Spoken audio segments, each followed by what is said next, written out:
أريد أقولكم على خبر. أمم أكيد راح تاخذ إجازة على مود تودينا لمدينة الألعاب. لا والله. عاد أكيد تريد تسوينا مفاجأة وتجيب مسبح كبير مو صح؟ لا حبيبتي، مو هذا الخبر. شنو أقول؟ أحسه خبر مو حلو. الشركة اللي أشتغل بيها راح تاخذنا دورة تدريبية، نسافر مدة شهر. شهر كامل؟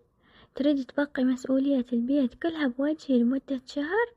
وفوقاها قنبلتين موقوتات اسمهن فروحة وشموسة. ماما، يعني أنا قنبلة؟ ليش تقولين عني هيك؟ أي لأن أنت وأختك بس تتعاركن وما أدري فجأة وعلى أي لحظة تنفجرن مثل القنبلة بالضبط. لا، البنات كبار وأكيد راح يصيرن حبابات بغيابي وما يتعبوك.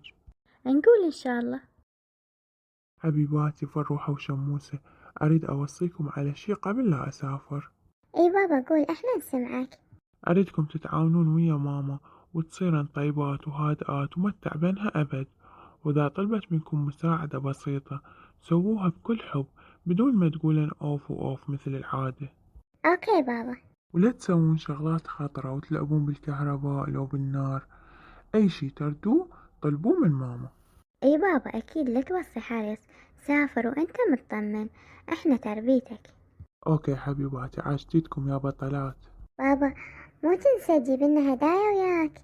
أكيد تدللون أجيب لكم أحلى هدايا، بس أهم شي صيروا عاقلات ولا تتعبون ماما. صباح الخير شموسة. هلا فرح، صباح النور. شنو ماما دا تسوي لنا ريوق؟ لا ماما بعدها نايمة، شافت بابا مسافر أخذت راحتها وظلت تتأخر بالنوم. ترمي نفسك. لا أكيد أخذتها نومة. شنو رأيك نسوي لها مفاجأة؟ شو نسوي يعني؟ نحضر الريوق، نقلي البيض ونسوي شاي ونقطع الجبن وبعدين نقعدها. فكرة حلوة، بس وين نعرف نشغل الغاز؟ شنو وين نعرف؟ تراني صرت كبيرة. معليش خليها علي. خاف أخليها عليك ونحترق. لا لا لا تخافين، يلا تعالي نجهز أحلى ريوق لماما. عسى قبة الطاوة. عسى شو نسوي؟ أنا خايفة. روحي صحي الماما بسرعة بسرعة. أوكي أوكي. يا ربي نار كلش عالية. عسى شو بس لا قبل المطبخ. ماما ماما. بالأول قولي صباح الخير. ماما تعالي تعالي بسرعة، تعالي المطبخ بسرعة شوف نروح تسوت. شنو سوت احكي؟ ماكو وقت ماما، تعالي سوت مصيبة. يا ستار يا ربي. زين شنو هاي؟ طلع طلع بسرعة من المطبخ لا تختنقون.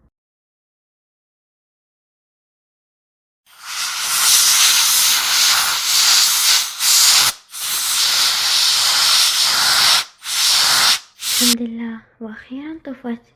عدنا من الصبح بالمطبخ وسوى لي مصيبة لو ما الله ستر. شنو صار؟ احكي فروحة، شلون قبت الطاوة؟ ماما اهدي شبيش لا تعصبين علينا. شفناش نايمة قلنا نسويلك مفاجأة أنا وشموسة ونحضر الريوق قبل ما تقعدين من النوم. بس الصراحة ما كملت المفاجأة على خير، لأن قلينا البيض بدون زيت واحترقت الطاوة وما عرفنا نطفي النار. هلا بالمصايب الصباحية. ماما والله مو قصدنا، ردنا نساعدك بغياب بابا. يا تساعدوني، غير راح انظف المطبخ واجلف الطباخ والطاوة وينشلع قلبي. تدرون؟ شنو ماما؟ أنا يحتاج لي درع واقي وطفاية حريق وهدوء أعصاب وشهرين راحة بعد هذا الشهر المتعب اللي راح يغيبه بابا. وهمين يحتاج لك بيتزا من المطعم، يا ريت تطلبينه. فروحة سدي حلقك أحسن. خطية ماما، تعبت هواي بسببنا، صارلها ساعة تنظف بالمطبخ. اي والله، وهذا التعب كله وهي بدون ريوق، هسه اكيد ميتة من الجوع. شنو رايك نطلب بيتزا من المطعم؟ هي تحبها. واو فكرة حلوة، ونطلب همين كباب انا مشتهيته. تمام، خلي نجيب موبايل ماما ونتصل على المطعم. دين دق الباب، خلي افتح وصل الاكل. لا لا انتظري، خلي ماما هي اللي تفتح الباب. ليش خطية مو تعبانة؟ استوى كملت تنظيف المطبخ. حتى لو خليها هي تفتح الباب على مود تدفع. ها هنا الحكي. يعني الباب صار ساعة يندق ما حد يفتحها إلا ماما. السلام عليكم. وعليكم السلام. تفضل أخي، منو حضرتك؟ أنا أبو الدليفري، هذا طلبكم والحساب 30,000. لا غلطان، إحنا ما طالبين أكل، خاف جيراننا ومطيكم عنواننا. لا والله أنتوا طالبين من رقم نهايته 520، هذا مو رقمكم؟ إي صح، هذا رقمي.